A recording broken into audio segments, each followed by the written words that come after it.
Yes, please. Yes, we'll start. Yeah, we can just do the small welcome and the introduction for the series, and we can start, I think.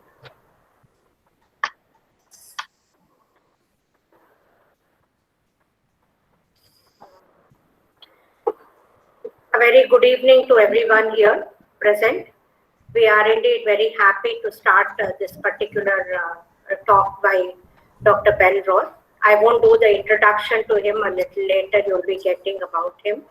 And I must say that, we thought that this was a very fitting topic that we should be starting. Because when, especially in India, we began the lockdown due to the pandemic, it created in many of us a debate on the nature of existence.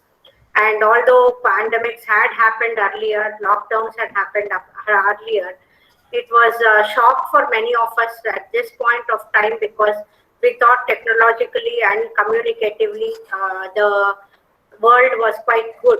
And in such a situation, the coronavirus did put a barrier for growth and started raising important questions in all of us. We had to start thinking about aspects such as death, debility, disease, and other health related issues. Even in advanced countries, we found that adequate safety measures and health security for individuals were lacking or there was a gap. As a result, many of us began to question what the meaning of life is, how do we deal with it. For many Indians, especially the idea of Maya, the idea of an illusionary world, concepts of Dharma did provide some solace. However, there was also great urge to understand how to make sense of this aspect of hopelessness and meaninglessness. It is in this backdrop that this topic of the e-lecture series finds great relevance. One could say that existentialism is a mode or a means of thinking that places emphasis on the individual as it stresses the uniqueness and the remoteness of the individual experience in an antagonistic universe. When this idea had cropped up earlier in 1940s and 50s, when we had people like Sartre and Camus discussing this, there was more of a historical or a cultural revolution that was happening to which they brought in these ideas. But I think today we have moved away from that, and I think the movement has started re-looking at a number of things that had happened. And also, more importantly, we thought that even though they are philosophical ideas, people like Sartre and Camus were also literary figures because Sartre's play No Exit, his novel Nausea, as well as Camus' The Outsider and the play, threw light on human will, consequent action, social responsibility, as well as individual responsibility. These writers paved the way for others such as Franz Kafka, who began to use the tool of existentialism to further it to a sense of absurdity in works like Metamorphosis, The Trial, and The Cancer. So I'm sure that these lecture series will help us to know the nature of ourselves and our existence, as well as provide a thorough understanding of terms such as bad faith, false consciousness, nihilism, essence, and being. One needs to look at how these concepts shape our intellectual beings and shape our thinking. At this level, I think it is very important for us to think that this is what is more important for us to understand these concepts and also to know how to utilize it in the normal world, where especially many of us deal with ideas and literary trends and we have no idea how to utilize this. So with this, I think the first talk today, we are very, very obliged to Dr. Ben Roth for joining us and for saying that he would be giving this particular talk. He has worked a great deal in this field, and I'm sure each and every one of you will be very happy to listen to his erudition. And of course, at the end of the session, you are free to ask questions. Please put them in the chat box as we are proceeding, and the questions will be taken up later at the end by the moderator, Dr. Ritu Tyagi. And I would now hand over the session to Ms. Harita, who will be doing the initial backdrop for Dr. Ben. With that, let me move over to Harita. Harita, please, can you take over? Yes, ma'am. Am I audible? Yes. Thank you, ma'am. Thank you very much. Today is indeed a very happy day for the Department of English, Pondicherry University, because after months we have all come together for another academic endeavor. And it's even more exciting to think that people from all over the country, in fact, all over the world, have joined together today for this very interesting lecture. And it is a great honor indeed for the to have Dr. Benroth with us, who will be delivering the first lecture, which is titled Sartre on Moral Disagreement and the Source of Value. So Dr. Benroth is the preceptor of the Harvard College Writing Program, where he teaches writing based on philosophy, and he is a prolific writer who has contributed significantly to varied fields of writing, which includes criticism, poetry, short fiction, but I wouldn't dare to, list out all of his publications because there are so many, which I think only points to his erudition and his expertise in the field. So without much ado, I would like to welcome you to the lecture, sir, and over to you now. Thank you very much. Thank you. Thank you for that introduction. And thanks so much to Kalpana and Ritu for inviting me to this series and organizing things. So hello to all of you from Boston. And thank you all for joining. And I hope whether you're in Pondicherry or elsewhere, that everyone is healthy and safe right now. So as you'll have seen in the abstract that circulated, I'm really going to focus on this lecture, Existentialism as a Humanism, from Sartre, in this talk. And so this is a public lecture that Sartre gave in Paris in 1945, and then he published a year later. So this would have been 2 years after Being and Nothingness, Sartre's great treatise from his early career, was published. And so by this point, you can imagine that existentialism has very much entered into the public consciousness. And so if you're familiar with the lecture at all, Existentialism is a Humanism, you'll know that it's the way that Sartre frames it is basically that there are a lot of misunderstandings of what existentialism is out there, and he aims to try to correct those and give an idea of what existentialism is, and in particular in this lecture defend it as some kind of humanism against various critics.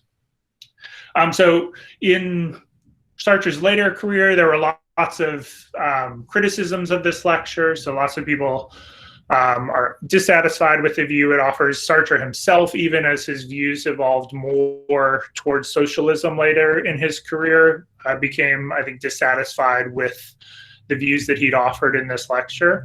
But I think if you have to choose one text as an introduction to existentialism, that this is still the place to start. That I think it gives the most kind of accessible overview of the main ideas of existentialism, and in a fairly non-technical way that is of interest and accessible to a large audience. So that's why I thought it made sense to focus on this, and especially at the beginning of this lecture series, where you then get even more detail on other figures later on. So my basic plan for the lecture today is I'm going to start by giving an overview of what I take to be the main idea of existentialism. I hope that this will be familiar already to a lot of you. And then what I'm going to do is use this series of very memorable slogans that Sartre offers. Things like existence precedes essence, we choose for all, we're condemned to be free. I'm going to use these slogans to organize my discussion of the lecture.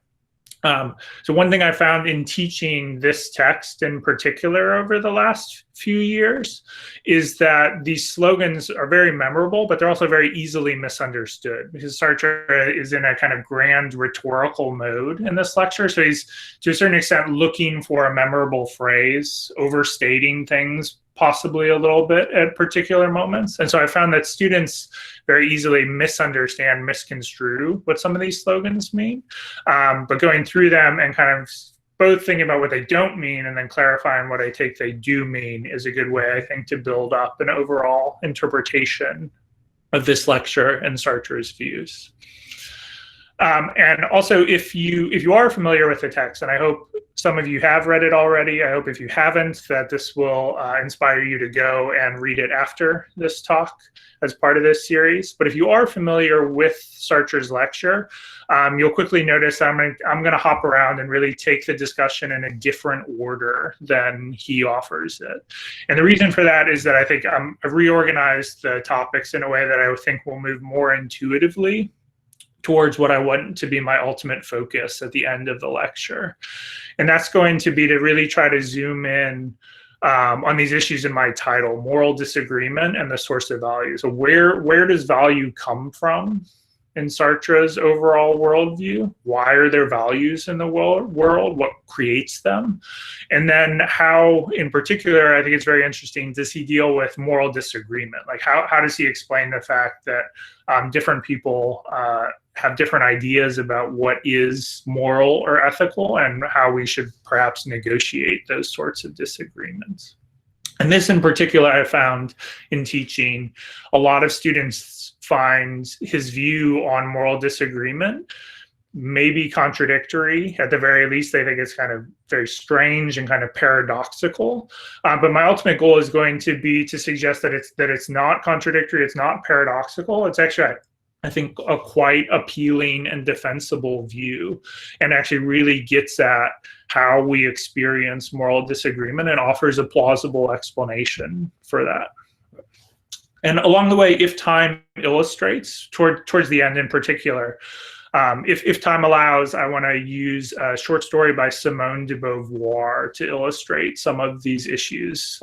She has one short story that I think really encapsulates them in their full complexity better than any literary text I know.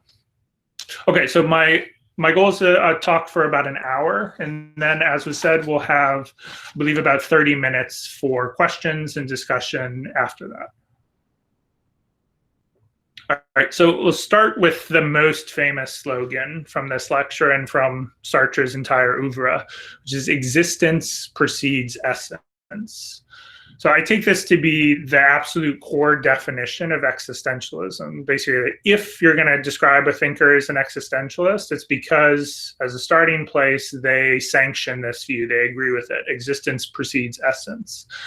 So I won't dwell here too long, because I think in particular later in the lecture series, you're going to hear a lot more from Jonathan Weber on this topic of what is existentialism. But I take it that across all the various divides within existentialism, this is the core view. So there are atheist existentialists like Sartre, there are religious existentialists like Kierkegaard or Gabriel Marcel or Karl Jaspers, and I think across that divide, they will all sanction this idea that existence precedes essence. I think another interesting divide in existentialism is how central freedom is in the view. So I think freedom, as we'll see in the rest of this lecture today, is absolutely central to Sartre's view of existentialism.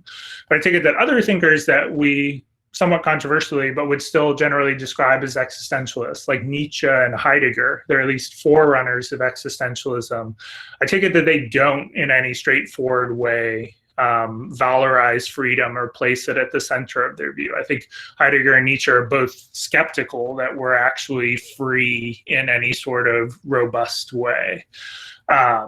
So Heidegger, often it's much more kind of the weight of cultural practices, and in Nietzsche, is often taken to be a kind of naturalist, where freedom is actually, to a large extent, an illusion that doesn't really exist. But I think across even that sort of divide, whether an existentialist valorizes freedom or whether they downplay it, they still, if they're an existentialist, think that existence precedes essence. So what does that mean, this slogan? The best way to clarify it is to start by, it's from the opposite side. So Sartre thinks that for everything else in the universe, the inverse is true, that its essence precedes its existence.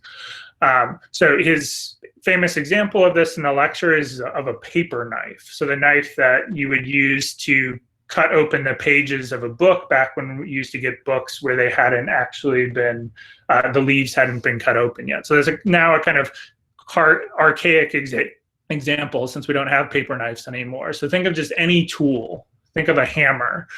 And the way Sartre's example works is that a tool is created with a purpose. So before it exists, its essence was already there in the mind of the artisan, the creator of that tool. It was created with a specific purpose. So it has that purpose. It comes into existence with that purpose. And as Sartre says, he thinks that human beings have traditionally been seen in the same way, because we've been seen as created by God for some sort of purpose. So this view, a religious view of God as the ultimate craftsman. Right? And Sartre continues that he thinks that even previous atheistic philosophers, when they've denied that God existed or God created us, they still actually sanction this view that essence precedes existence, because they basically offered some notion of human nature as a replacement concept for the purpose given to us by God creating us. So I think one way you can think about this is, if anyone is familiar with Aristotle from their studies, Aristotle's function argument doesn't put any sort of really priority on the idea that we're created by a God, but Aristotle still thinks human beings have a very specific nature, this function, and to be a virtuous human being, to be an excellent human being, is to fulfill that function of being a rational being. Right? Or more, in a much more contemporary light, you can think of different people that ground their view of human beings really centrally on evolutionary biology. And they think that it's the nature that has come down to us through evolution that is what we most essentially are. So according to these ways of thinking, that's there before we make any particular choices or actions. So that's all what Sartre wants to reject. And he wants to say, everyone else has thought that essence precedes existence. Existentialist thinks that existence precedes essence. So he thinks that existentialism is really the first philosophy to ever think through fully what it would mean to be an atheist and to not believe in God. So if there's no God for Sartre, then we don't have a pre-given essence, because we weren't created by a God. And further, there's no sort of determinate nature that's handed down to us. So on Sartre's view, what this slogan, existence precedes essence, really means is that we start as a kind of nothing. So the nothingness of the title, being and nothingness.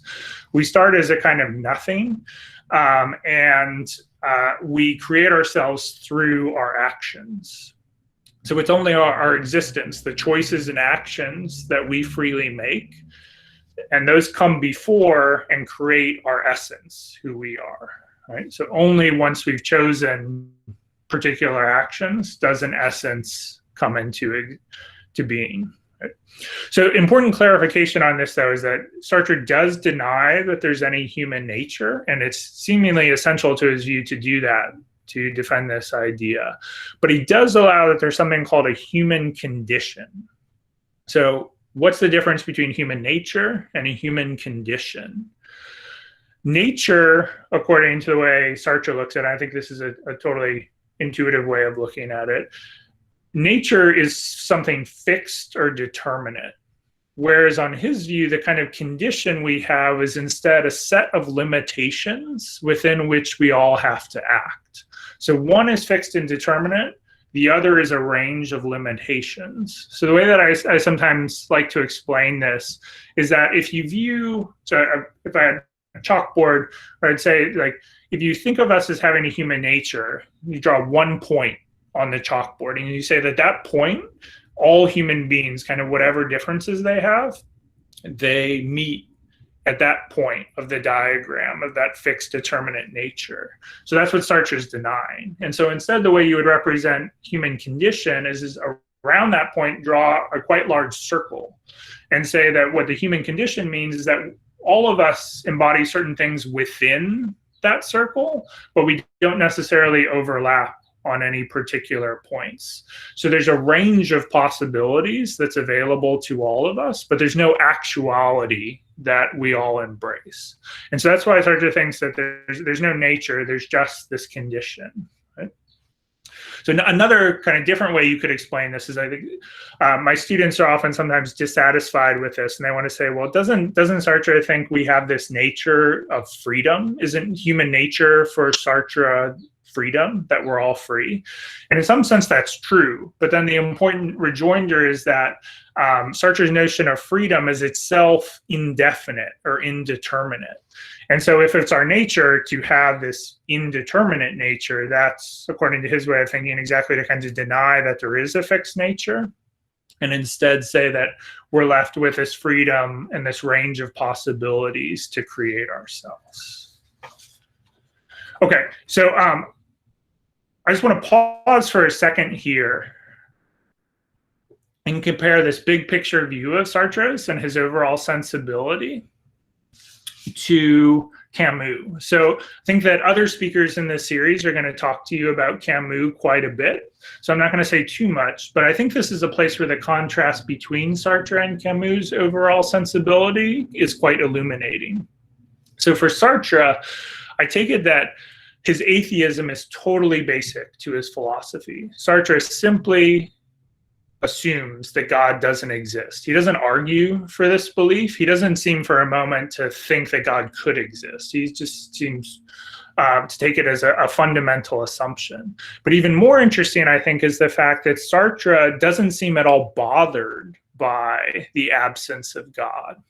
So if any of you are familiar with Nietzsche at all, there's these kind of, I'd say that one of the broadest divides in how people interpret Nietzsche is, with the death of God, is that something to be kind of like lamented and worried about, or is it something to be celebrated? Those are kind of two branches of interpreting Nietzsche.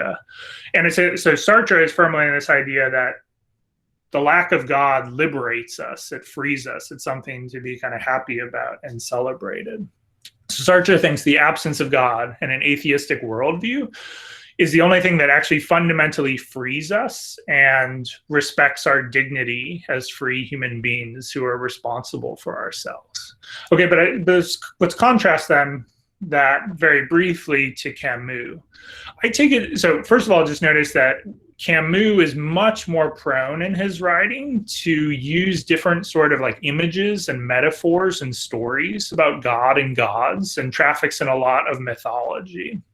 And so usually, maybe always, that's offered in a kind of metaphorical way. I don't take it, Camus doesn't actually believe in Sisyphus or these different myths and gods that he talks about. But he's still using that sort of language. And I think that that is revealing, because I take it that Camus' worldview, in contrast to Sartre, is fundamentally defined by the tension between thinking that God doesn't exist, but simultaneously thinking that the kind of meaning that we as human beings want could only be granted to us by God or something like God. So this is, I take it, what absurdity is in Camus' worldview, is this fundamental tension between wanting the kind of meaning that a traditional worldview in which God exists could grant us, but then not thinking that that's true, and so being denied that kind of meaning. So in Sartre's worldview, then, the best that we can do is to rebel against the absurdity that we find ourselves in and maintain a sort of dignity through that rebellion. Whereas I think Sartre thinks there's no contradiction in meaning we're trapped in, that actually we can throw off that traditional conception of meaning and instead see that if God doesn't exist, then we're responsible for ourselves and we can really embrace our freedom fully. Okay, so let's go back to Sartre now. And as I said, I think you're going to hear a lot more about Camus from other speakers later in the series. So if we return now to the beginning of Sartre's lecture and the way he frames it, the way he starts is basically to say there have been a lot of criticisms and misconceptions of existentialism out there.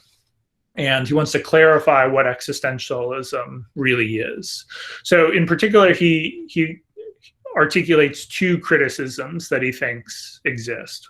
One comes from Catholics and one comes from communists. So one comes from this religious perspective, and one comes from a particular political perspective. So he describes Catholics as objecting that existentialism is sordid or base, that it's fundamentally pessimistic, and that it stresses the bad things in human existence.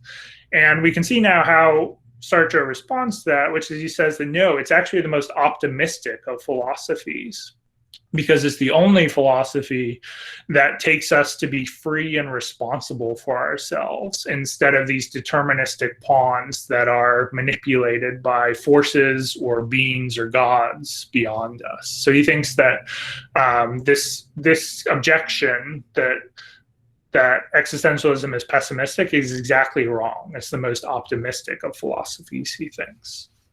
And then the other criticism, which he articulates as coming from communists, is that they say that existentialism is fundamentally a philosophy of quietism, so kind of political inaction, of just withdrawing into private life, and a philosophy of despair, of kind of giving up any sort of hopes for making the political situation better than it is.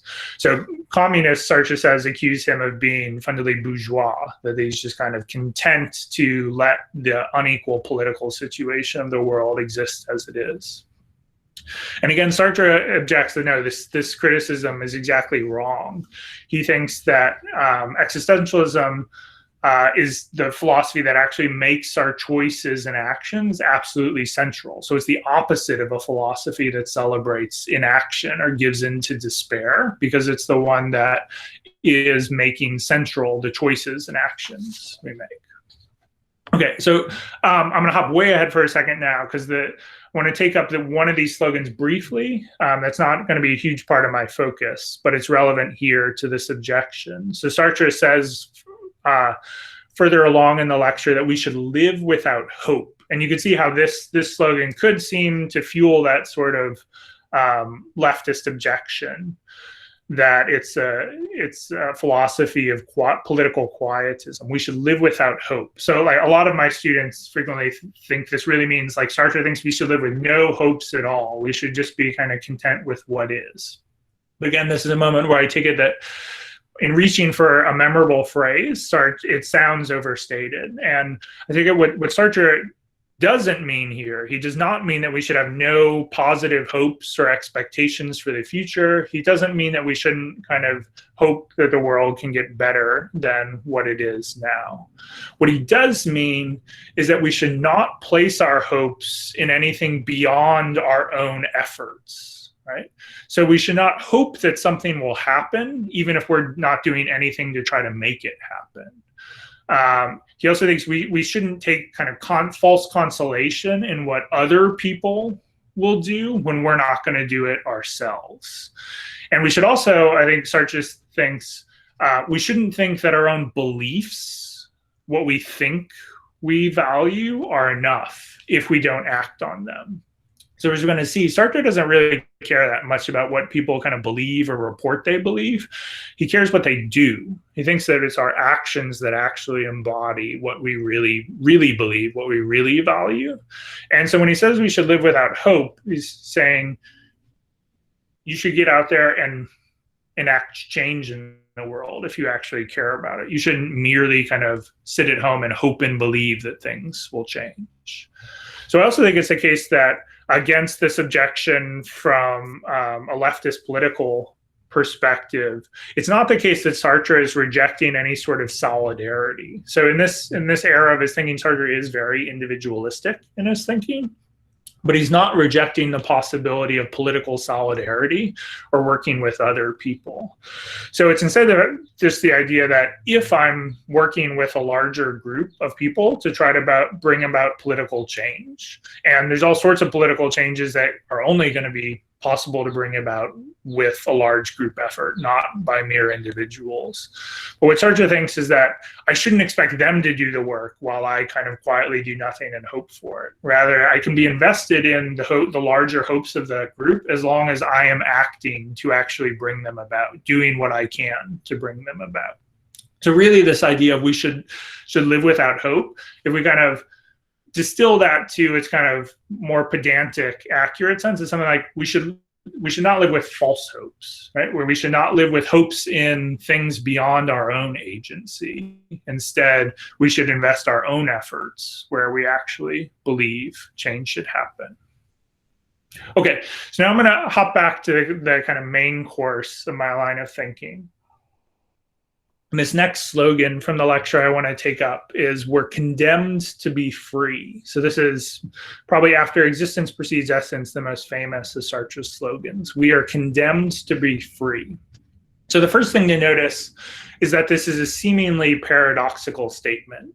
So you might think that, okay, either we would be condemned to unfreedom, or it would be like a blessed situation, a gift to be free. And instead, Sartre paradoxically conjoins those two. We're condemned sounds bad, but to be free sounds good, right? And so far, I've really stressed this idea that Sartre views our freedom as this good thing. But now we can see that it's not exactly bad, but it does come with this important weight. Because the flip side of freedom is responsibility. So that's really, I think, what he's stressing, and we're condemned to be free, is that with our freedom comes this responsibility. So there's two things you should hear in condemned. One is that we can't get rid of our freedom. There's no way to throw it off. So we can choose not to choose, as Sartre says, but that's still itself a free choice. So the most we can do, and what we frequently do actually do, Sartre thinks, is deceive ourselves into thinking we're not free in order to pretend that we're not responsible for our choices and the consequences of them and who we are, right? So this is what, as I'm sure you'll talk about in later parts of this series, that's what Sartre construes as bad faith, is deceiving yourself into thinking you're not free when you really are. So we're condemned to our freedom in one sense, which is that we're always free. We can never get rid of it. But then the second sense of being condemned to be free is that we feel the weight of responsibility for our freedom. So for ourselves and for other people. So this is the somewhat technical way in which Sartre uses the word anguish in the lecture. What anguish is for Sartre is not in particular a particular subjective feeling, but conceptually this weight of responsibility that we feel for our free choices. So again, he thinks that we're always in anguish. That sounds pessimistic, negative, but what that actually means is we are always responsible for our actions. And if we're honest with ourselves, we always feel the weight of that responsibility.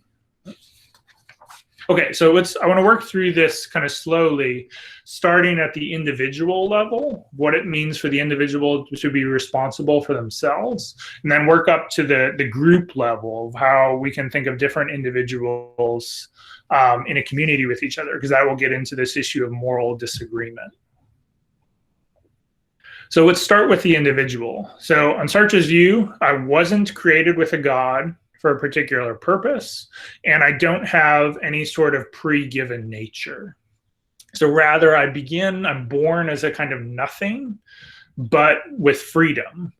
And I create myself and am responsible for who I am through how I use that freedom, the choices and actions that I make.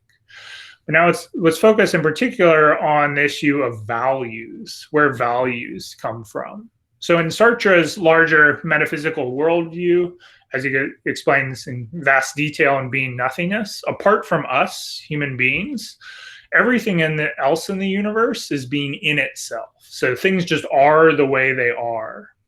Right? And that's everything about the universe that science is well equipped to understand. Things are the way they are, and science can rigorously understand what that is. But the reason that we then need this philosophy is that science can only understand being in itself. It can't understand being for itself, what human beings have. And so in this worldview, there are no a priori values. There are no values written into the fabric of the universe before our experience, before our particular choices as human beings. And since there's no God, there's no objective morality that God has created. And then similarly, since there's no human nature, remember we said that Sartre thinks most atheistic philosophers still have this notion of human nature that they're replacing God with. But for Sartre, since there's no human nature, that also can't be where values come from. So again, if you think of other views contrasted to Sartre's, so philosophers frequently talk about the is-ought divide, the divide between the way things are and the way things should be. And there's difficulty of explaining. So if we know the way the world is, how do you get from claims about that are just descriptive to any sort of prescriptive claims about what way things should be, morality and ethics? How do you go from is to ought? So one way some philosophers have tried to bridge that divide is through a sort of function claim. So again, Aristotle's function argument describes what we are as human beings, as rational animals, and thinks it can derive what we should be from that. We should embody our rationality excellently, virtuously. Or again, you can think of contemporary thinkers who put evolutionary biology at the absolute center of their thinking. And they say that the nature that we have come down to with through evolution can tell us basically what our function is, and then what should be realized in that. But Sartre doesn't think any sort of those moves work. Instead, the only reason for Sartre that there is value in the universe is because there are human beings who are being for themselves with particular purposes and projects and plans. So there's value in the universe for Sartre because we value things. It's our valuing that introduces value into the universe for the first time. But here again, an important clarification is necessary, which is that when we say it's our valuing things that puts value into the universe, it's our actions that reveal our values. So our values aren't necessarily what we say they are, because we can all lie to other people or to ourselves about what we actually care about. We can be mistaken when we try to articulate what we think we value. Our values aren't what we believe them to be necessarily, or what we wish they would be. Rather, our values are what is actually represented in the actions that we take. So our actions reveal what we actually value. Right? And this idea is what clarifies another of Sartre's most easily misunderstood slogans, which is that we can never choose evil. So this is one when I've taught this text really bothers my students. So it can easily be objected that, well, obviously people do choose evil sometimes. People have done horrible things in history. So what could Sartre possibly mean that we can never choose evil? People clearly do choose evil. It can be objected. And further be objected that it's not as if all these bad things that people do are like always done unfreely or because they've been forced to do them. They freely chose to do them in many situations. Okay, but here's where we need the clarification. So first, remember that on Sartre's view, there are no objective a priori values. So there's no objective morality for Sartre. So the objection here can't be, well, Sartre, you must be wrong that people cannot choose evil, because actually, really, some of the things people do are evil, because you can't make that actually really objection, according to Sartre, because there is no actually what is morally the case. There's no objective a priori value. So what Sartre's claim, again, when you kind of drain it from its rhetorical memorability as a slogan, is that when I act in a certain way, that action reveals what I take to be good. So that totally allows that traditional moralities of different kinds might think it's evil. Other people might think it's evil. But the person who's actually acting in that way takes it to be the right way to act. Otherwise, they would have done something different, and that would have revealed what they value. So really it's just saying that the action reveals what they value. And so it always is revealing what they take to be good. Right? So you have the important clarification is that what good in contrast to evil here makes is totally abstract. Good is just what that person takes to be valuable through the action that they are bringing into the world. So that's really just to say we always choose the good because what we choose, not what other people hold, not what we believe or think, but what we choose reveals what we actually value. So when you drain it of the rhetorical overstatement, it might sound tautological. It might sound like we always choose the good because whatever we choose is what we take to be good. But I actually think it's not merely a tautology. Rather, what we've done is we've kind of gotten down to the level of analysis here where we're offering a conception of what value is and how it's created. So value is that which is revealed by our actions, and it's created by those actions.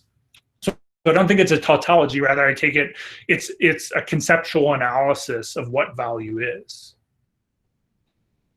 Okay, so let's try to make this a little bit more concrete with Sartre's example. So again, consciousness and freedom for Sartre are not a determinate something. That would be to give us a nature. Instead, they're a kind of nothingness. So to think of, Sartre has all these analyses of how consciousness allows us to negate what is given to us, to change the world around us. And so in another of his very memorable lines, he says, "You are free, so choose. In other words, invent." So here he's saying that choice is basically the invention of value. And so in his famous example, Sartre tells us about a student who during World War II is torn between two choices. Should I join the resistance or should I stay at home and care for my sick mother? Right? And so if the student chooses to join the resistance, he's not going to be able to care for his mother. If he cares for his mother, then he's not going to be able to join the resistance. In either case, he's leaving other people to do these things that are important and only doing some of the things he thinks are important. So in the example, Sartre asks, how does the student make this choice between the two? So he runs through a bunch of potential guidance that the student could turn to and rejects them all.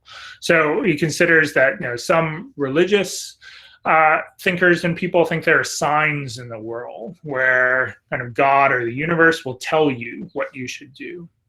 And Sartre says that's no real guidance because you have to decide that they're signs and how to interpret those signs. So it's really still you just freely deciding how to act. Further, he suggests that various kind of ethical teachings, both from religion and philosophy, can't actually give the student any guidance here. So if the student tries to use kind of Christian thinking as a guide that says to love others, love your neighbor as yourself, well, does he choose to love his mother or choose to love the resistance and the people that it is more directly supporting? Sartre says, again, there's no guidance there. Or if he tries to turn to a bit of philosophy, Kant says kind of always use people as ends in themselves, always treat people as ends in themselves, never use them merely as a means to an end. Again, he says that's not going to offer guidance because whichever way the choice is made, in one side you're treating people as ends in themselves, but in the other merely using them as a means. Or in the final possible guidance, he says, well, you could turn to a particular advisor, maybe a priest, to give you advice on how to act. And here again, Sartre says, well, even if you do that, you're making a choice of which advisor to turn to, and you probably already have some sense of, is this the kind of advisor that's more likely to point me in one way or more likely to point me in the other direction? So in all of these cases, he thinks these potential forms of guidance are either too abstract to specify action, or can be used to support either of the choices. And so you're finally always left to just decide yourself how to act. And one thing I thought I would just interject here really quickly is that is how Sartre might, how I think he would reject utilitarianism. So here's another example of ethical thinking that someone might think could give us some particular guidance. So which one's going to maximize utility in the world? Maximize pleasure, minimize pain. Is it joining the resistance or helping your mother? Utilitarianism would say you can kind of do that calculus, and that tells you which of the two is the moral action. So utilitarianism is grounded in this idea that pleasure is good in itself and pain is bad in itself, and that's where all value comes from. So this is another conception of where value comes from, where it is objectively written into the world through the inherent goodness of pleasure and the inherent badness of pain. But I think exactly what Sartre would respond to this, so it's not something he discusses directly, but what his response would be is that pleasure isn't good in itself and pain isn't bad in itself. Rather, they are good and bad in as much as we choose them or don't choose them. So again, it's through our valuing them. And he would quickly point out that, in fact, people frequently do pass over pleasures, and not necessarily for greater pleasure in the future or because other people will be helped more, so that there's some way to still explain it through utility. Instead, say people frequently pass over pleasure because they value something else more highly. And the same way, people are frequently willing to embrace pain, not for greater pleasure or utility elsewhere, but because they value something else more highly, right? So what this leaves us with in the example is Sartre is suggesting that when we face a choice, it's really fully our choice. We're fully responsible for it. There's nothing outside of ourselves or even within ourselves, like feelings, that we can turn to for guidance. We just have to make the choice. So that's what this line I started this little section with. You are free, so choose. In other words, invent. So choice is a kind of invention of value for Sartre. Another way to put this would be to say that that freedom is groundless, or some thinkers even talk of it, freedom is abysmal. So it's like the bottom. It's a bottomless pit. There's no bottom to it. There's nothing that you can ground the choice on. The choice itself is the starting place. But I think another way you can explain this that I think maybe gets a little more intuitive grip for some of us, because I think the worry about describing choice as groundless or abysmal is like pure invention, not relying on anything outside or inside. That can start to sound like it's just random. It can start to sound like freedom is then arbitrary, because if it's grounded on something else, then it's not really this invention or freedom. I think another way that you could explain what Sartre is getting at here is to say that when I make a choice, I'm deciding what to take as reasons. So it can't be that there are just good reasons and bad reasons, and a choice is just moderating between those and finding the good ones. Rather, say there are lots of different possible reasons out there. And when I make a choice, I'm choosing which of those reasons to take as reasons. So one thing I think that starts to suggest is that your particular choice isn't merely about that choice in that moment, because it's also suggesting that, you know, if I'm doing this and it's in line with these reasons, then that's to suggest that those are reasons and other people should take those as reasons in other situations. Or in Sartre's way of talking about it, when I do something in a particular situation, I'm not just saying that that's the right way for me to act in this situation. I'm saying it's the right way for anyone to act in a similar situation, right? And that's why we talk about value here. So this is where we shift into these more complicated cases where it's not just this isolated individual, but we can focus on Sartre's slogan that we choose for all. Right? So Sartre says that when I choose, I don't just choose for myself, I choose for all. So just a couple lines here, let me read. Choosing to be this or that is to affirm at the same time the value of what we choose. And he says that choice creates an image of man as we think he ought to be. Okay, so again, I want to diffuse what I think is a possible misunderstanding of this. So in particular, when Sartre says our choice creates an image of man as we think he ought to be, one way some of my students take that is they saying, okay, what Sartre means is something like, when I make a choice, it's publicly viewable frequently. People see the way I'm acting. And so they might take it as a kind of role model. And so I have this kind of responsibility, not just for myself, but for others, because this image I'm creating might influence how other people act. I don't think Sartre would say that that's like totally false, but I don't think that's at all what he's focused on here. He's not concerned about like the actual consequences of how my actions influence other people's actions. I think he's really in this purely philosophical terrain of a conceptual analysis of value and choice and what he's talking about. So what I think he really means is when I choose for all, is that when I choose, I reveal what I value. But to say that I value something is to say that it's not merely idiosyncratically my preference. It's not just me. It's like value has this sort of more universal weight to it. It's not purely subjective. It's not just, if it's a value, it's not just me, it's more people. So when I say that I value something, what I'm really saying is that others should value it as well, that it's valuable. Right. So again, it's not valuable because a priori objectively God or the universe has created certain things as valuable and other things as not valuable. Rather, this is just a conceptual analysis of what's the phenomenology of valuing something.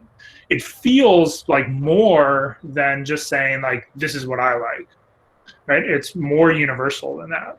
So this, I think the most important clarification of this is there's a question and answer period that's included in many print editions of Existentialism as a Humanism. So it's this Q&A that followed right after Sartre's lecture. And one of the very first questions that Sartre get asked is basically that the questioner said, like, I think you're really overstating this anguish. We don't always feel this weight of responsibility you're talking about. And Sartre's response is very illuminating. He says basically, I'm not talking about, for example, when you face the choice between two desserts, right? He suggests that I don't think you feel anguish. I don't think you feel the weight of responsibility when you choose between two desserts, right? It's only when you're making these actual choices. And so I think implicitly here, what we can work out is the distinction Sartre is making is one between, on the one hand, mere preferences, and on the other hand, values. So mere preferences, or when we just say, I prefer this is my taste, you might prefer something different. You might have different taste. And so when we're in that situation, like his example, I choose this flavor of ice cream, you choose that flavor of ice cream. It's not as if we actually disagree, right? If we say like, I like this, you like that, we just shrug because it's not actual disagreement, right? It would be very childish. It would represent a kind of misunderstanding on my part of the situation to try to convince you that actually, no, this flavor of ice cream is better than that one. This is the sort of thing where it really is just merely idiosyncratic, totally subjective preferences that each people have. So when I choose this dessert, all I'm saying is that that's the one that I feel like having right now. I'm not saying that other people should value that or choose that.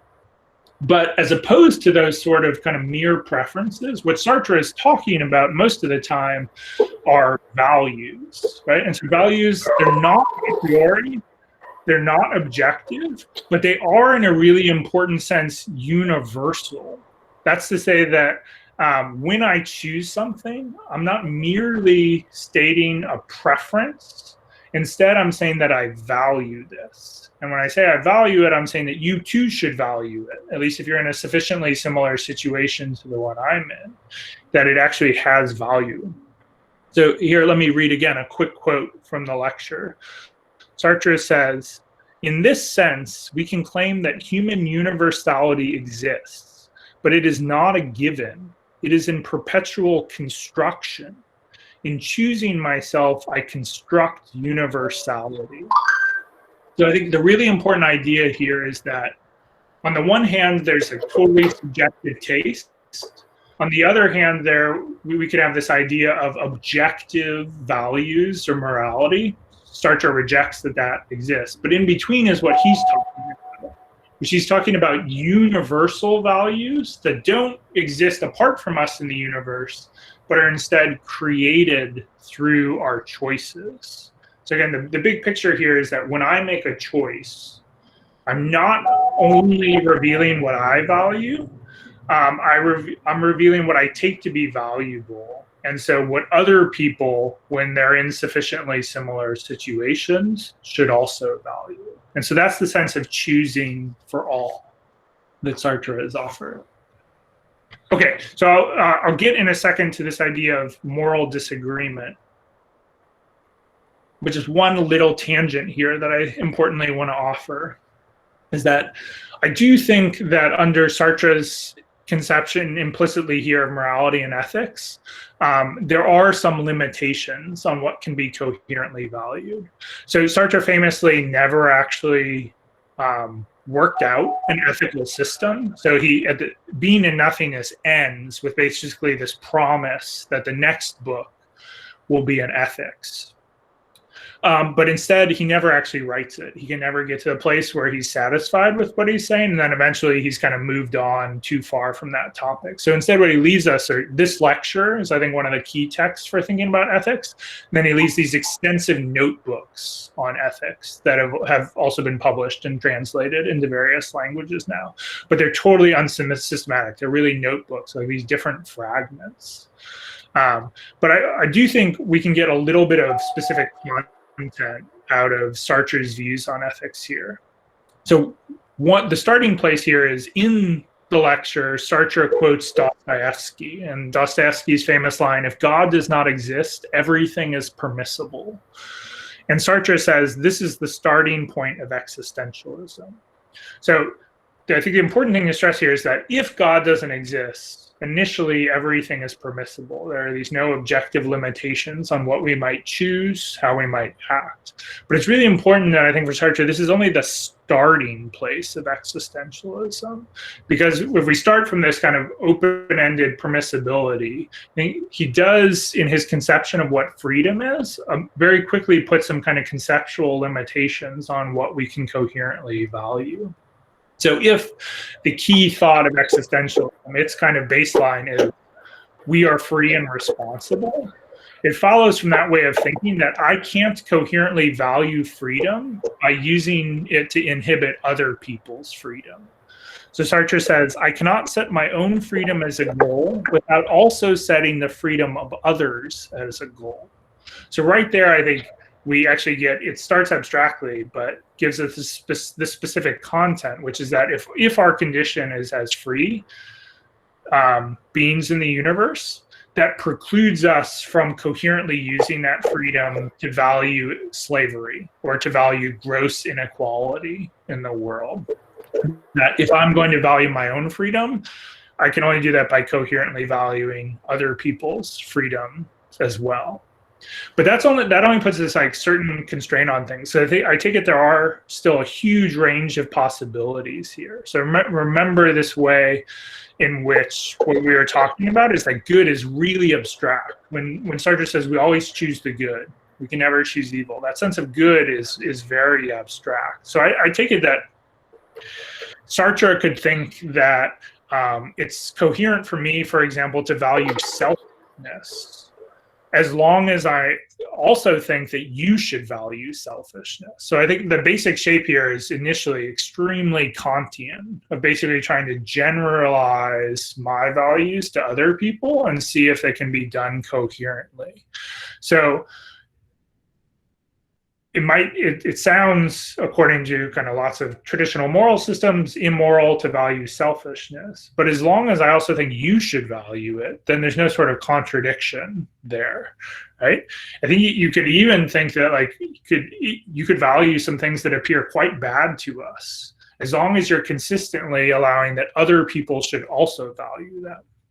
What will lead to the conceptual contradiction is if I think I should value this, but you should value other things. So if my conception of selfishness is like, I'm going to do what should help me, and instead of saying you should do what helps you, I say like you should also do what helps me, that's where it would then be incoherent. And I take it at a conceptual level, Sartre can, at the beginning of an ethics, reject that sort of move, that there does have to be this universality. Okay, but now to really get to this final focus on moral disagreement. Sartre in this lecture, he never shifts perspective in this way where he's been talking about kind of what my choices are and looking at it in basically this first person perspective way. And he never shifts to the perspective, okay, what are your choices and your values? And then what happens when we put those in play with each other? And this is where I think when you start to play through the implications, it initially seems paradoxical to a lot of people. So according to his view, when I choose, I'm choosing for all. But it's also the case when you choose, you're choosing for all. So first, it's not that there's a flat contradiction here, because when I choose for all, he's not saying that I'm somehow forcing you to act in some way. It's a conceptual point, right? So there's no contradiction between me choosing for all and you choosing for all, because we're not actually forcing those actions. There's also not this conceptual contradiction that there seemingly could be, because my choice in choosing for all, it doesn't create an objective moral order. In the same way, your choice doesn't create an objective moral order. If they did, then we'd have two contradictory competing objective moral orders, and that wouldn't make sense. But again, there's no objective moral order for Sartre. Instead, what there is each of us universalizing our particular values. But we're left with this tension, because from my choice, I'm universalizing the way that I choose. From your choice, you're universalizing the way that you choose. And if we made different kinds of choices, then those pushes towards universality are pressing against each other in some way. So again, to take a kind of concrete example, suppose we're in kind of similar situations. I act in a way that's self-interested, and you act in a way that's generous, right? So we would be, through our actions there, revealing that we have different values. I value self-interest, you value generosity. And so if we're in a situation where we're talking about values and not talking about these mere preferences, then we really are, by making different choices, saying that the other person is wrong, right?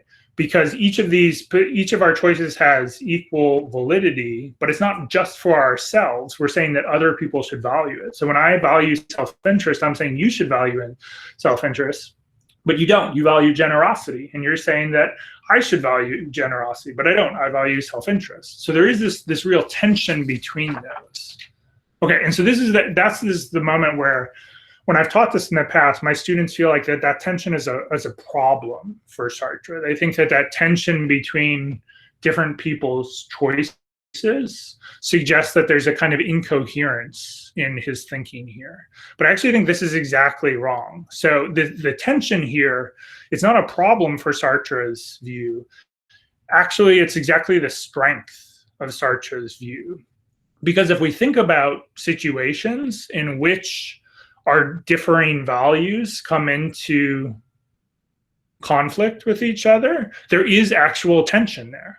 So I think what we should see here is that Sartre is actually explaining why there is tension between two different people when they value different things. So he's actually explaining how moral disagreement comes about, right? And in particular, I think he's doing this in a way that's much more plausible and defensible than other kind of meta-ethical views might here. So think think about two examples that have come up in different ways across the course of this lecture. On the one hand, lots of people think there's some kind of objective morality, right? So there's all sorts of different explanations for kind of where that objective morality comes from. But supposing that there is an objective morality in the universe, then there just are certain things, certain actions that are right and other ones that are wrong, certain things that are valuable, certain other things that are not valuable. But then it would be further the case that we probably have limited knowledge of this kind of true moral order, right? We don't have perfect access to it, perfect knowledge of it. But what's interesting here is that in such a worldview, again, this is totally not Sartre's worldview, but on such a worldview, disagreement over morality is reduced to a merely epistemological disagreement. That's to say that if there's an objective moral order that says this is really what's moral or not moral, then all disagreement is really reduced to, here's what I think is moral, here's what you think is moral, right? The think is the key there. It's really just, we're basically just saying we disagree over our knowledge of that thing. We don't actually disagree over what is moral. We just disagree over our knowledge of it. And actually, if we kind of think about that, it seems to me that understates the weight, the phenomenological weight that moral disagreement has, because epistemological disagreement is way less robust than what we could call ontological disagreement. So it's just not, I think when we morally disagree, we're not just disagreeing about what we know, we're disagreeing about what is the case, right? And that, according to Sartre's view, that's what moral disagreement is, because my choices and your choices are actually making values, not just about our knowledge of them. Okay, and then on the flip side, think about a totally different kind of morality, a totally subjective morality. So kind of like individualism, where a morality of relativism, where morals are just relative to each individual. So not even like a cultural relativism, but like an individual subjective relativism. According to this idea, there's no such thing as actual values. According to that sort of way of thinking, all there are merely different preferences. So according to this way of thinking of total relativism, there's not actually disagreement between people about anything, because all I'm saying when I choose something is that this is what I want, and you could want something totally different. So this, as many people have pointed out, this kind of like total relativism can't actually explain moral disagreement, because there is no moral disagreement under this view. All we're ever doing is idiosyncratically expressing our mere subjective preferences. And so in between those two, so not total relativism, not objective morality, that's where Sartre is. And I think he's actually offering this very plausible account of moral disagreement as grounded in the universalizing push of each of our values. Okay, I'm gonna run over just a few minutes here to finish up, but still leave plenty of time for our Q&A. So just the last few points I wanted to make.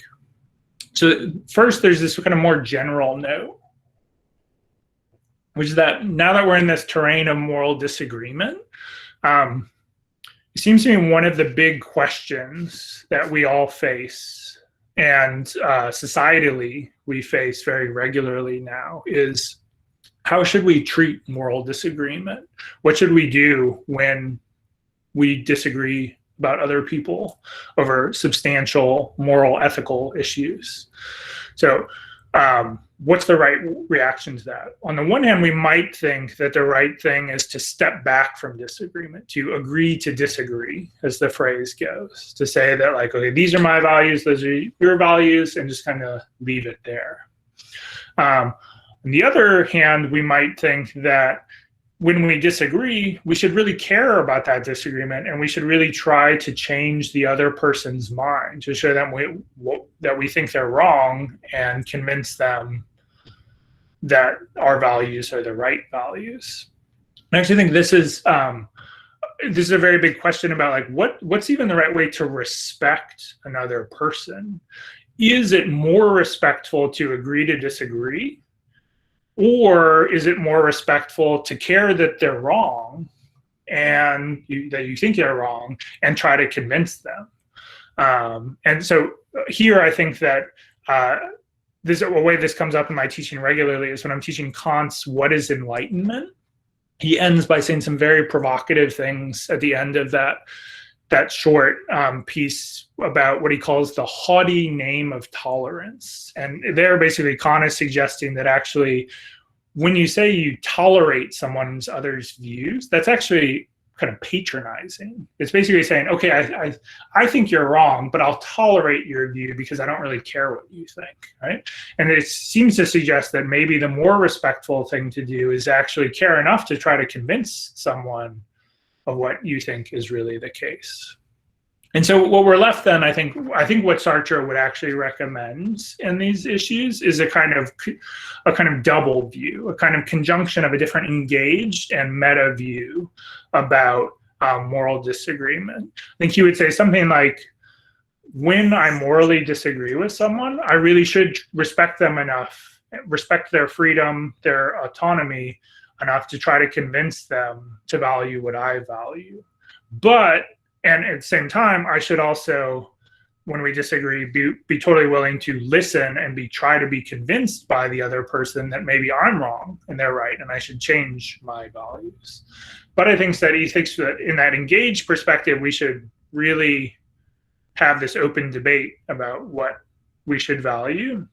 But at the same time, at this more meta view, taking a step back, we should also completely respect each other's rights to, at the end of the day, disagree. So we'll try to convince each other, but if we can't, then we'll step back to this position of mutually respecting the other's more kind of basic procedural right to value what they should value. Okay, so I didn't have time, but I do just want to point you to finish to this text, which is that there's this short story by Simone de Beauvoir called The Age of Discretion. So it's in her collection, The Woman Destroyed.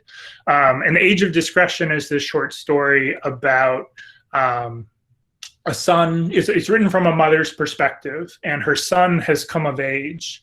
And he's now kind of seemingly rejecting the values for kind of leftist politics and for scholarship that his professor mother has raised him in. And he's kind of taken a job in a more right-wing political, cultural office. And the story is all about the kind of clash between their values. And so what I think is really useful in this story is that if you go read it, especially with what we've talked about today in mind, I think it gives this extremely concrete representation of all these different possibilities of moral disagreements and different conceptions of values, and then that kind of, especially the burly details of like the possibility that people are in bad faith when either they're saying what they value or when they're criticizing what other people's value. So I'd really suggest, on the basis of what we talked about today, if you don't know Sartre's Existentialism as a Humanism, it's a very quick read and accessible text, but conjoin that with Simone de Beauvoir's story. Okay, I'll stop there so we have time for Q&A.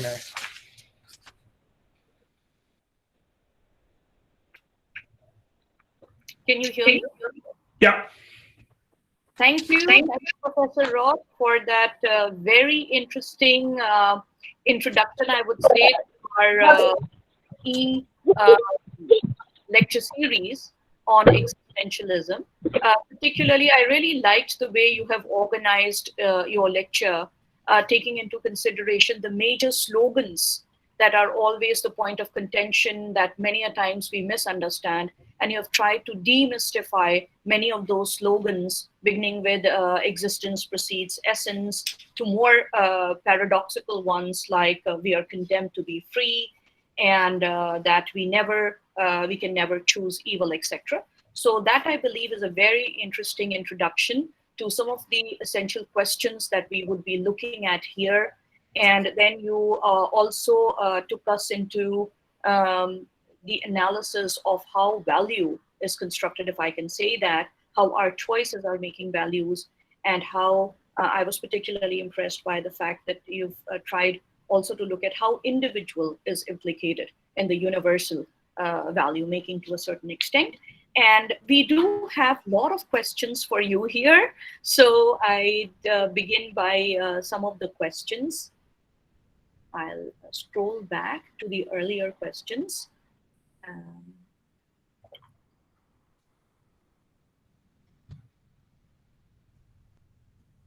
Yeah. So the first question we have here is by Nupur Sethi. I'll read the question to you, and I'm reading from the chat box. So if you want, you can go over to the chat box and read the question there. First is by Nupur Sethi, who wants to know how should one understand nothingness and transcendence from the perspective of Sartre existentialist position? Yeah, so great question.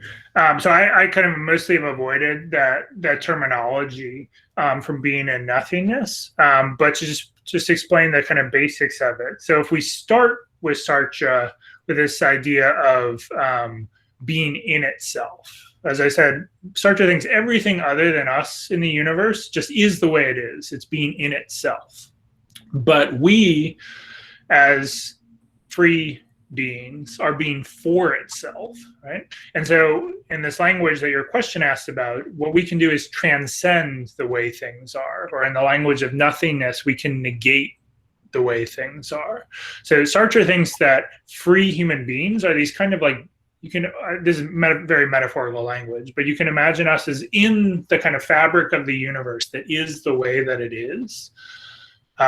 Free consciousness is this kind of voids in it. They're these kind of empty spots, and they're not just empty in the fact that they're indefinite, they're indeterminate, but they actually have this ability to transcend what is the case and change what is the case.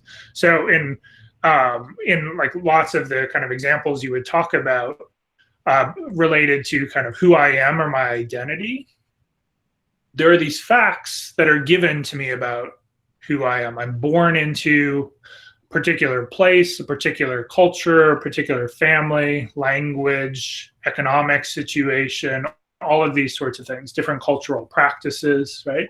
Those are all the kind of facts that are given as they are.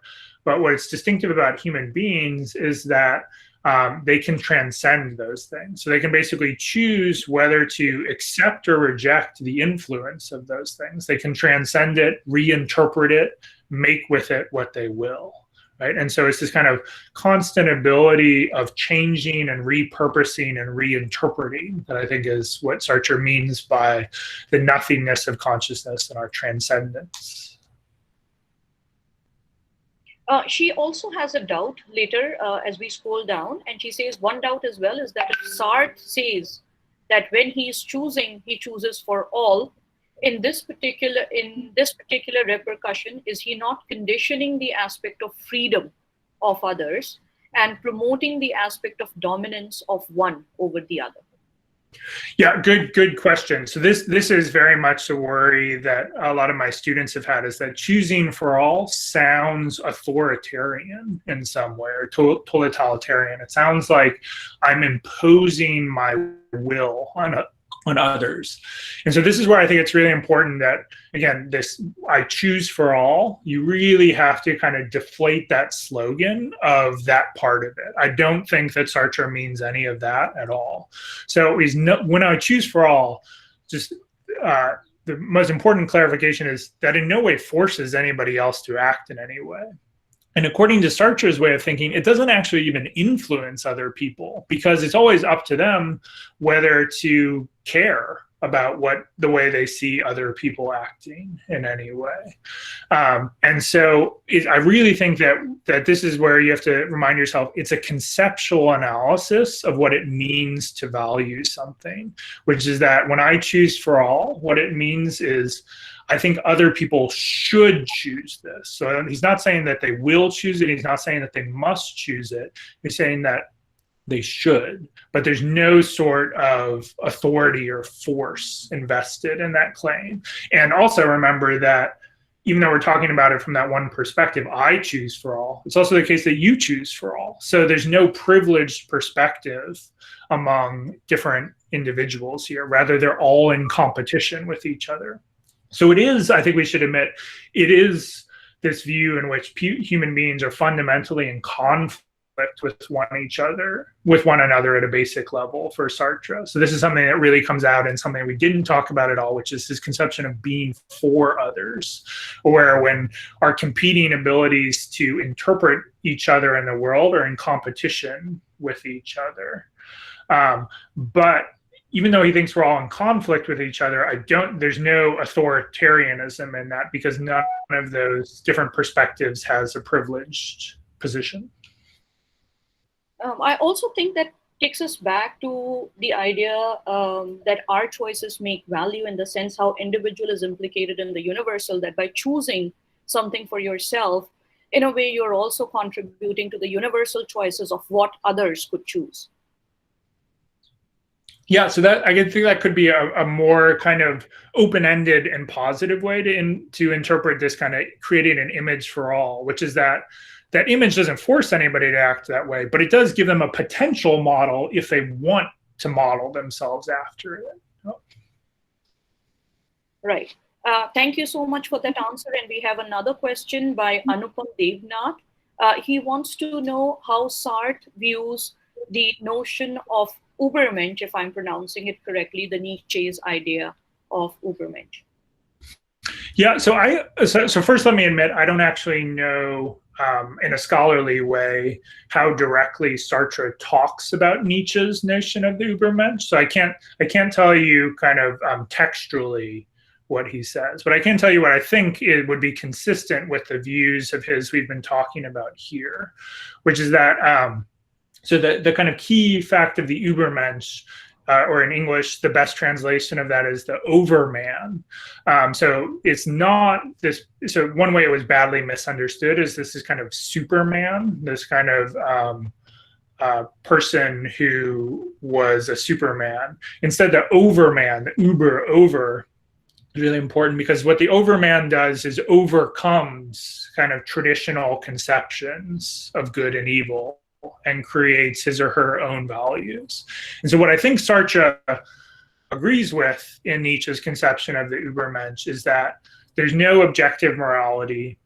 Further, I think he thinks that a lot of ideas about traditional morality are not very useful and are not grounded in reason in any sort of way, because there's this fundamental idea that we've been talking about, that Sartre thinks we create our own values. And so one thing Sartre is basically saying is that, like, that's basically to suggest that we're all Übermensch, right? So we're all creating our own values. But then it's a question of like whether we really embrace that, or whether, especially in bad faith, we kind of fall into just kind of following tradition, or just doing what other people think we should do, or just doing what kind of we think objective morality tells us to do. But then so there is this fundamental agreement. Nietzsche and Sartre both think we create value through our choices. That's where it comes from. But I think where Nietzsche and Sartre would disagree about the Übermensch is that Nietzsche generally seems to be suggesting that this is there are very few Übermensch in Nietzsche's worldview. It seems like Nietzsche thinks there are these few like really exceptional individuals that through art in particular can kind of create new values, that they actually have the kind of autonomy and strength to do this. Whereas I think Sartre is way more democratic on this issue, and he thinks, first of all, we're all doing it in some level, but then also Sartre, I think, would say that all of us are much more capable of embracing our freedom. It's not just something for the few strong individuals. Thank you. He has another question for you, and he asks, how would Sartre defend his concept of freedom in relation to Freud, who showed how our lives are to a larger extent unconsciously driven, or to the idea of Zizek, who says that all pervasive ideology influences us all the time in ways we think we do not know, but we do not know that we do. Good, great question.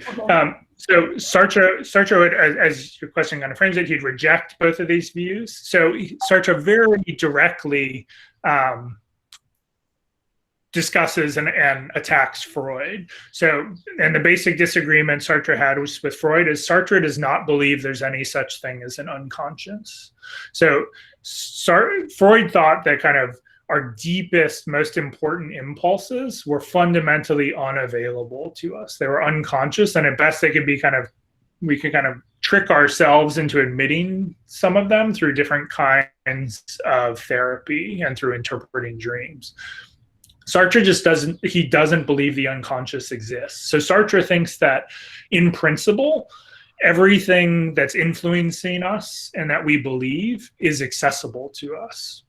And so it is true, Sartre thinks, that we can deceive ourselves and we can try to ignore things and influences, right? But he thinks that we have the ability to be honest with ourselves and overcome it. So nothing is in principle inaccessible to us. In the same way, I think the way that he'd respond to Zizek is to say that basically the same sort of thing. So Zizek is suggesting that kind of political ideology is acting on us and influencing us without our knowledge of it and without our ability to kind of reject that. And what Sartre would say, and this is where like he may be too optimistic, but what Sartre would say is that, again, there's nothing in principle inaccessible to us. Sartre would say, no, we can become aware, especially through better education, of the way we're being influenced by different political ideologies. And as Sartre would always say, finally, we're free to accept or reject that influence. And so it's never actually forcing us to act in a certain way. And if we claim it's really forcing us, Sartre would say, we're actually deceiving ourselves. We're saying, no, we're actually freely not choosing to allow it to influence us, to go along with it, when in fact we always have the freedom to choose for ourselves and stop that. Right, thank you. Sohini Dasgupta wants to know if Sartre speaks anything about Camus' Sisyphus. Yeah, he again, I can't. I haven't read the stuff recently enough to point you to the right text to look at. So I know, like, Sartre has a very long essay about Camus' The Stranger, or I think it's The Outsider, maybe is the translation that you're familiar with. So that's even in my edition of Existentialism as a Humanism, that's bound together with this review he offers, this essay of The Stranger. I would imagine there are also places where he talks directly about Sisyphus, but I can't off the top of my head point you to the right text. But just to get the general idea again of how he would respond, which is that Camus offers this notion, which I just mentioned very briefly, of kind of rebelling against the absurdity of the world as the way in which we can salvage our dignity. So in the myth of Sisyphus is condemned to constantly roll this boulder up to the top of a hill, only for it to roll back down. And he's just going to do this over and over again. So it's this image of this totally absurd action, has no kind of greater purpose or meaning, and yet he has to keep doing it. So it's an image for Camus of us as living in an absurd existence where everything we do has no larger meaning, yet we are forced to kind of persevere and continue to act in that way. And so what Camus suggests is that we imagine Sisyphus as happy, as kind of embracing the absurdity of his action, as bequeathing him with a kind of meaning. Or in other contexts, still kind of has this idea of rebelling against the absurdity of, like, you can't actually change it, but you kind of shake your fist at the world and rebel against it, and that preserves your dignity.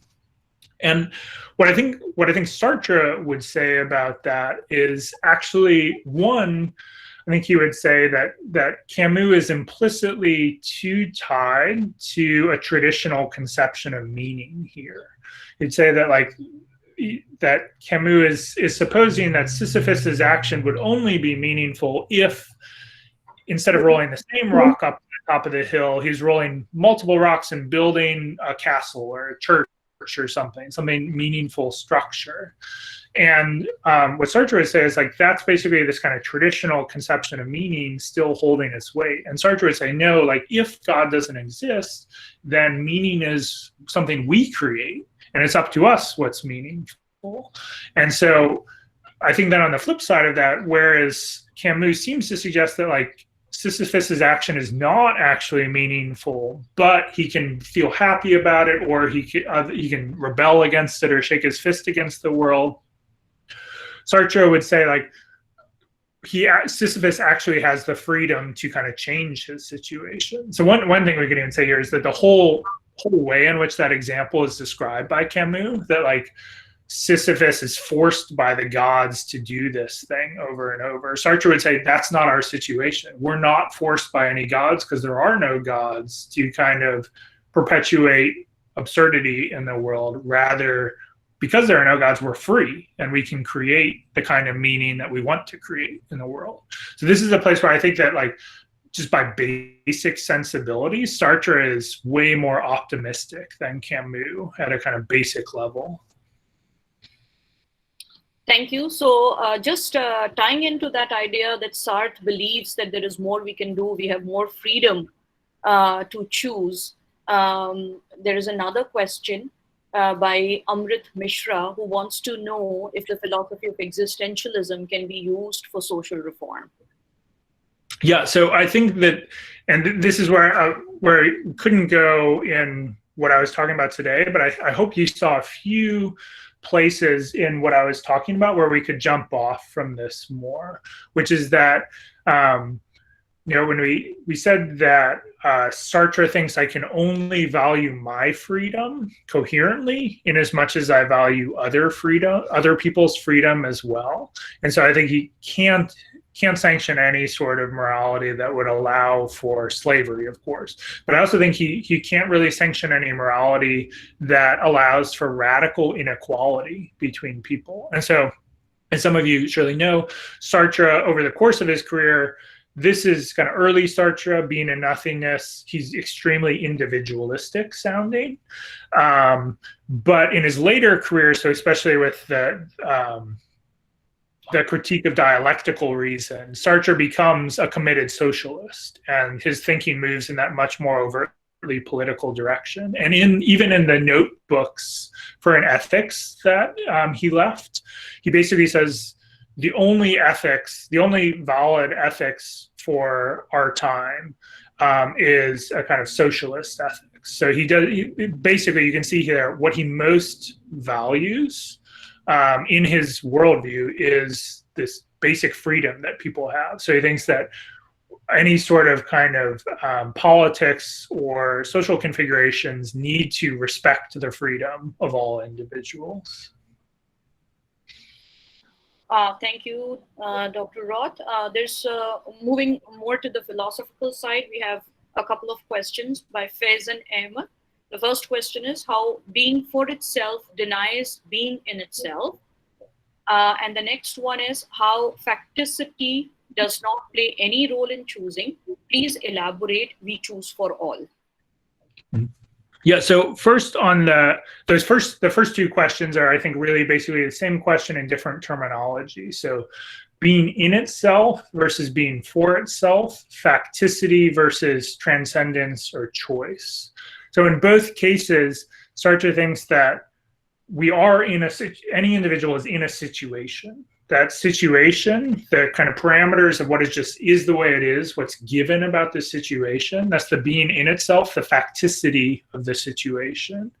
But then because we're not merely machines, not deterministic cogs in the system, but instead, remember, in this metaphorical way of talking, where these kind of voids of nothingness as conscious free agents within the world, we can reject or we can change that. So in any sort of situation, there is the way that it is, but then I can work to change that. And so that's fundamentally what choice or transcendence is not merely accepting the way things are, but instead acting on them, altering them. And so the idea here is that like Sartre is really, in a basic way, rejecting the notion of influence as we would traditionally use it. So like we would say that kind of, okay, I face this choice. I'm influenced in one direction by these considerations. I'm influenced in the other direction by these. And you know, in a non-existentialist way, we frequently say that like that stuff like forces us to act in a certain way, or that we had to act in a certain way. And Sartre just really fundamentally thinks that's never the case. So I can see those influences, those kind of potential things that can act on me, but then he thinks that what it is to be free is to say, I can choose to allow them to act on me and to act in line with them, or I can choose to reject them and do something entirely different. I think that just at a basic level, he thinks this is what freedom is the ability to be not determined by the things around us, but to change the order of causes in this way. And this is where, of course, like, lots of philosophers think Sartre is totally wrong about this. So any sort of philosopher who is amenable to any sort of kind of deterministic worldview is just in total disagreement with Sartre on this issue. Thank you. Going back to your notion of values, Gayatri Govindan asks, if values are considered to be subjective, then how are different values of different persons negotiated at an abstract level? And I think you've discussed that a bit in your presentation. And does humanism come into play in this case as the last word? Yeah, so just to clarify the most important point on the first bit. So Sartre frequently talks about everything starts from subjectivity, or like existentialism is fundamentally a philosophy of subjectivism. I think we need to be careful with those statements. That's another of these kind of slogans that can mislead us, which is that, yes, Sartre thinks like where we need to start all of our analysis is the fact that we are subjects, not objects. We're free rather than determined. But when he says, like when we say that values are subjective, that's really dangerous. I think we should actually avoid that phrasing, because that starts to sound like, when we say values are subjective, that sounds like values are merely idiosyncratic preferences of each subjective individual. And that's that one side that I've tried to say that Sartre is not actually, that's not what he's saying. So when we say that values are subjective, what that actually means is that values come from our subjectivity, but the important part is that they then, if they're values, universalize. So they come from my subjectivity, but they have this universal status, which is that they don't apply just to my subjectivity, but I take them to apply to all subjects, to all other people. And then Ritu, can you remind me? Oh, sorry, humanism was the other part. Yeah, so I didn't say much at all about this. So I think this is one of the parts of the talk that Sartre in particular kind of came to regret, is this conjoining he offers in his very title of existentialism and humanism. So I didn't talk about this, but he does clarify in the lecture, there's a kind of humanism that he's not agreeing with, and then there's a kind of humanism that he is. So one conception of humanism is a pretty banal one that just says something like, human beings are good and beautiful and valuable, and like they're what's good about the world and the universe. Like human beings are important. And Sartre says like, that's not what I'm saying.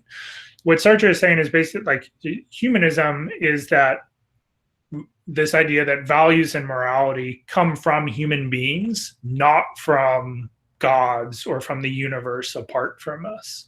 And further, it's this kind of idea that it's a philosophy that, if we understand it correctly, doesn't fall back into that first rejected kind of humanism of just like banally celebrating everything human, but he thinks like in a complicated way respect the actual dignity and value that human beings have as free.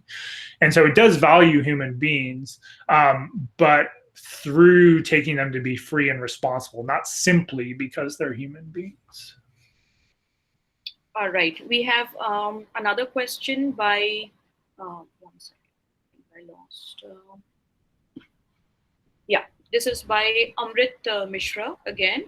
Could contradictory individual choices lead to exploitation of one by the other? Isn't choice manipulated this way?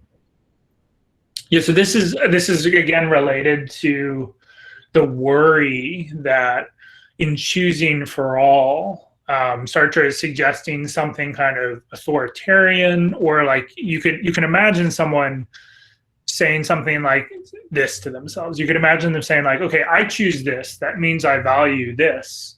That means that this is what is valuable. Therefore, if I'm choosing for all, I can force other people to value the right things, to do what I think they should. And it's that last step that Sartre, I think, would not allow. He would cut it off there. Would you say that, again, it's a conceptual analysis of what it means to value, but then there's this further question, which we only barely broached on at the end of my talk, really we didn't talk about hardly at all, which is like, okay, if this is the right conceptual analysis of value, what's the right way to organize a group of people that actually respects this? What's the right sort of politics to have along this? And I think that we've seen enough to see that Sartre would say it's going to have to be in some fundamental way this kind of seemingly look like something like democratic socialism, where both there's the democratic part that it respects different people's basic ability to have their own values, but then this kind of socialist part, which is also wants to head off any sort of radical inequality, which is going to inhibit people's freedom by having them arbitrarily born into situations where they don't have the same sort of freedom and possibility that other people do. And so I don't, if anyone tried to say that like you can use Sartre's choose for all as an excuse to like force people to act in the way you think they should act, I think you'd say that's just fundamentally misunderstanding what he's saying about that.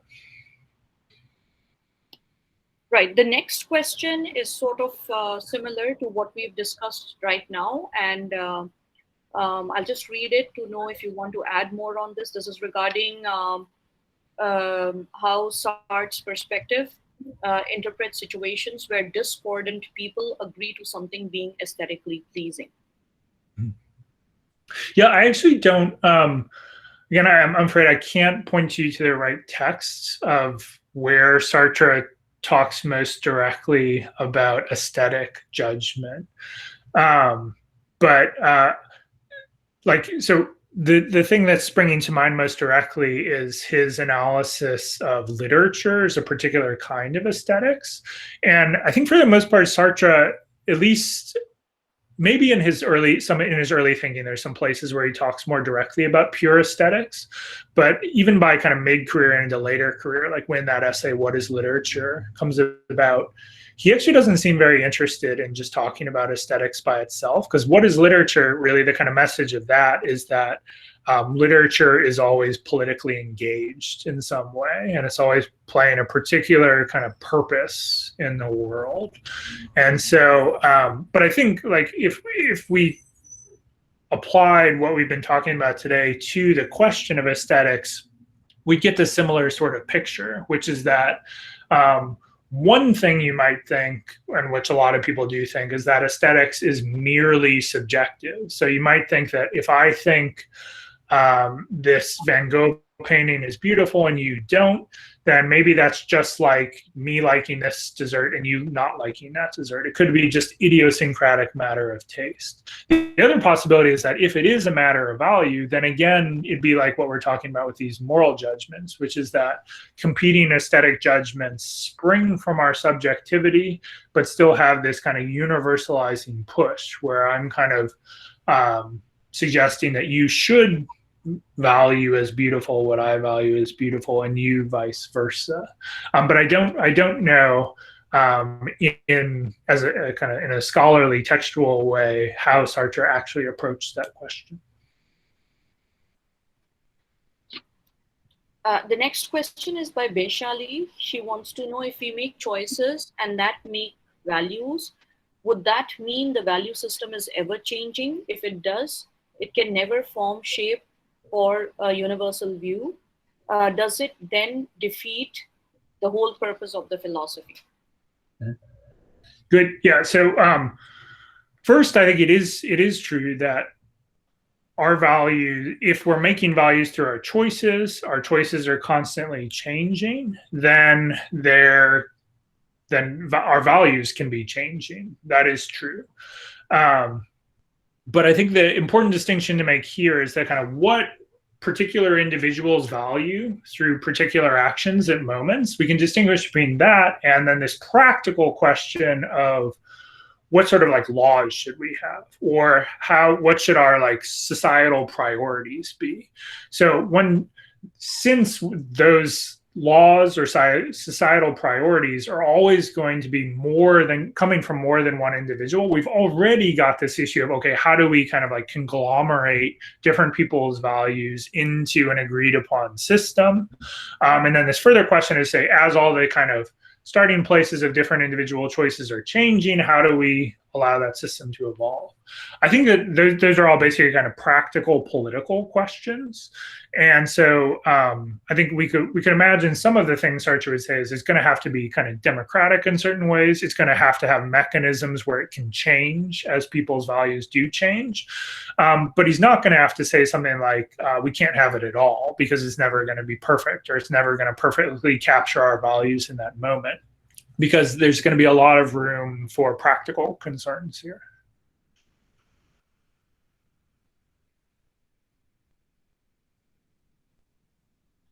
Yeah, I'm just scrolling down to see how many more questions we have. We have around 5 to 6 more questions. The next one is by Arun DM, and this is moral disagreement part of an ontological process according to Sartre? Yeah, so this is where I was moving too quickly at this moment, but I think if you recall when I was trying to make the distinction between how someone who believes in objective morality views moral disagreement and how Sartre views moral disagreement, I think that this is a real strength of Sartre's system, is that he thinks moral disagreement is ontological, because my choice is actually creating what is valuable, and your choice is creating what's valuable. So as those are both kind of, again, universalizing and pushing against each other, we're actually disagreeing about what we could call the ontology of values. We're disagreeing about what actually is the case about values through our creation. Whereas on the other hand, that person who believes in objective morality, whether it's because of religious reasons or through utilitarianism or whatever the objective structure of their morality is, that's where I was saying that when two people disagree about morality, if morality is objective, then they're really just disagreeing epistemologically or practically. They're either disagreeing about our limited competing knowledge of what really is the case, or they're disagreeing about like what we should do or how we should enact that. Whereas on Sartre's view, we're really disagreeing about what to create. So it's much more robust notion of like what we're disagreeing about. Baby Fuken wants to know, she quotes, and nothing can be better for us unless it is better for all. From existentialism and humanism, she wants to know why, because something is better for us, should it be better for all?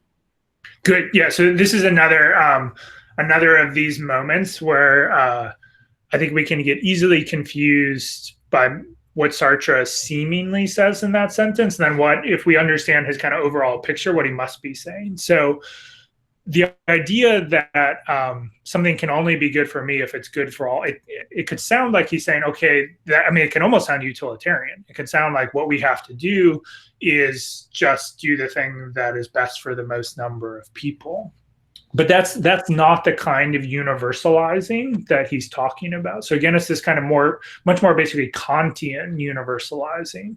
So when he says it can only be good for me if it's good for all, is to say that I can only coherently choose something as good, not if it's like consequences are good for you. That's not what he's talking about. Not if the consequences are good for everybody. That's not what he's talking about. He's saying I can only coherently choose something as valuable if I think you in the same situation or a similar situation should also choose that thing. So this is, again, where I use this example of like selfishness. So on the surface, it would seem like he's saying like, okay, I can't choose to be selfish because that's not good for other people. But all he's saying is that I can coherently choose to be selfish if I think you should also choose to be selfish and everybody else should choose to be selfish. So the universalizing is not one of consequences. It's instead this universality of something like the kind of reasons for why you're doing it, the kind of much more Kantian move. Kriti Kumar wants you to elaborate on the connections between the story, Beauvoir story that you had discussed, and Sartre's views. Yeah, good. Thanks for giving me a chance to come back to that part that I had to move over too quickly. So one thing I had to pass over that I wanted to say related to this is that Sartre asked this question, or gets asked actually in the Q&A later, whether his view entails that we can never judge another person. So on the surface, you could see how his view might seem to say that, because like, okay, if my freedom creates these values and your freedom creates values, and again, if we reject any sort of like authoritarian move, then seeming as we can't privilege either of those perspectives. So like your values seem to have just as much weight as my values. So in one sense, it seems to cut off this possibility of judging other people. But one thing he says is that, first of all, there are a couple ways in which you can judge other people's actions. One is that their actions can be based on just like a misunderstanding of the facts, right? So they just might be misinformed on some of the factual inputs in which they're basing their choice on. And so if they're wrong about that, then the choice resultingly can be wrong in that way. But the other thing, this is what connects, I think, best to the de Beauvoir story, is he also says that there's always this possibility of judging another person to be in bad faith, right? So it could be that when someone is acting, they're not actually taking full responsibility for their free choice for that action, but they're instead deceiving themselves and saying things to themselves like, well, I have to act in this way. I didn't have any choice. I was forced to act in this way, right? And so Sartre thinks you can judge somebody else if they think that if you think that they're actually in bad faith and so not actually embracing their freedom and responsibility. And so this is where the de Beauvoir story, I think, is a great concrete example. So just to elaborate a little on the setup of that story. So this mother who is kind of academic and a writer, she has raised a son who so far has followed in her footsteps. He's working on his thesis and himself seems to becoming a professor. The mother and her husband have always been political leftists, and they've kind of taken their son along to protests. And as he's gotten older, he's seemingly embraced their leftist politics himself. But then the really crucial kind of ensuing event of the story is that the son abandons his thesis, decides he's not gonna go into academia, and he takes a job under Charles de Gaulle's right-wing government as a kind of cultural attaché of some kind. So basically he's rejected the values that he has so far embraced and which his parents had, and instead embracing contrary values from them. And then what's really interesting is the question of like, has he genuinely changed his values? So one possibility, one way to interpret the story is he has freely chosen to reject the sorts of things he believed in the past and believe in other things. That's always a possibility for Sartre. But what his mother thinks is that actually he's in bad faith. So another part of the story is that the son has gotten engaged to a woman who herself comes from a very rich family who has much more right-wing politics than they had. And that family has in particular used their connections to get him this job in de Gaulle's cultural office. And so what the mother thinks is that actually the son still what he really believes is in these leftist politics, but he's deceived himself into thinking that he's embraced right-wing politics when really that's just a matter of like keeping his fiance and her family happy and making his life much easier by getting him this high-paying job. And so then we've got this fundamental question in interpreting the story is like, have the values changed, or is the son in bad faith, or is the mother in bad faith by leveling this accusation because actually she's just wanting her son to continue to have her values and she's not granting him the freedom that he really has. And so what you can see there is that it's complicated enough to talk about this competition between values as we have today at the abstract level, the conceptual level. But then when we put it into kind of concrete play of like actual individuals with different kind of psychologies and different histories, then it becomes even more complicated. And that's where I think this Simone de Beauvoir story, The Age of Discretion, does that so well. Thank you, Dr. Roth. Because our link might expire at 9. It was activated only till 9, so we have time only for one more question. And that would be Nayancha Srivastav's question. In context with the duality of human nature, can we say that existentialism strictly chooses or caters to only one half of the duality? Or does it hold the possibility to acknowledge both? Good. Yeah, I think it's a really good question related to Sartre's analysis of bad faith. So the duality in existentialist terms of the human being is in particular between our being in itself and our being for itself, or synonyms for those terms are facticity and our transcendence. And so the kind of standard analyses of bad faith are that we are both a facticity and a transcendence. We both have these things about us that are the way they are, but then we have this free ability to transcend and change them. And so the kind of standard analysis of bad faith is that you're in bad faith when you emphasize the factical parts, the kind of determinate parts, in order to ignore your freedom and responsibility, right? To pretend that the facts force you to do a certain thing or be a certain way, when really you have the freedom to change those things. Right? And so according to that sort of analysis, it could sound like what Sartre is suggesting is we're just totally embrace transcendence. Like we just decide the facts don't matter at all, and we just freely make ourselves as we will. But there's a flip side of bad faith, which I don't think gets talked about nearly enough by people, which is that Sartre says that what authenticity is, what good faith is actually coherently bringing facticity and transcendence together.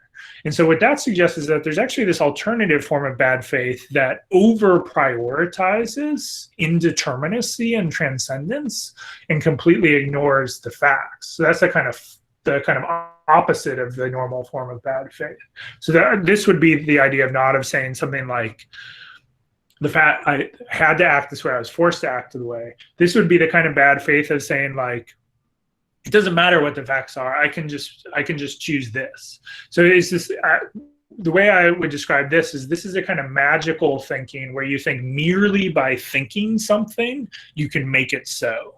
But Sartre doesn't think that's the case. So he thinks that what actual freedom is always necessarily in a particular situation. So he even says, like, if there weren't a situation, if there weren't particular facts, what we're talking about wouldn't be freedom.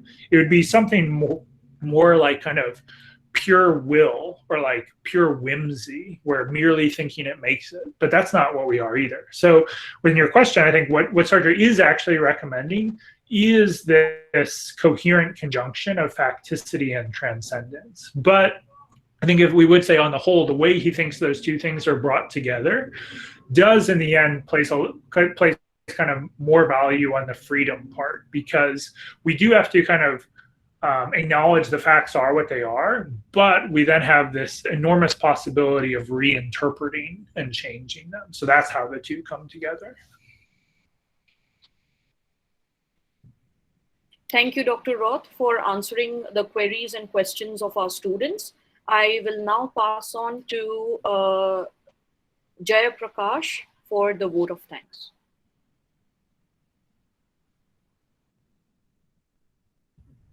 We cannot hear you, Jay Prakash. You have to unmute yourself. Yeah. Hello, you can hear me, ma'am? Yes. So good evening, everyone. So here we come to the end of the first session of the International e-lecture series. So I, Jay Prakash, on behalf of Departments of English and French, Pondicherry University, India, would like to thank our speaker, faculties, participants, and everyone. And I once again would like to thank Dr. Ben Roth for such an enlightening lecture on Sartre on moral disagreement and the source of value.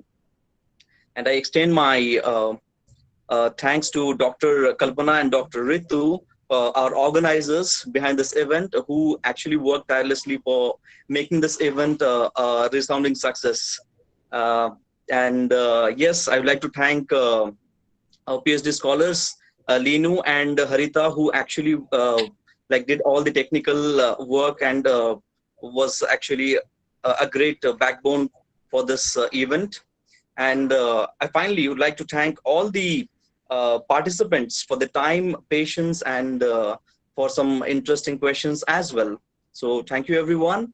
And I just would like to make an announcement that the next session will be on 18th of August on the timeless Franz Kafka at 11:30 a.m. Indian Standard Time, 11:30 a.m.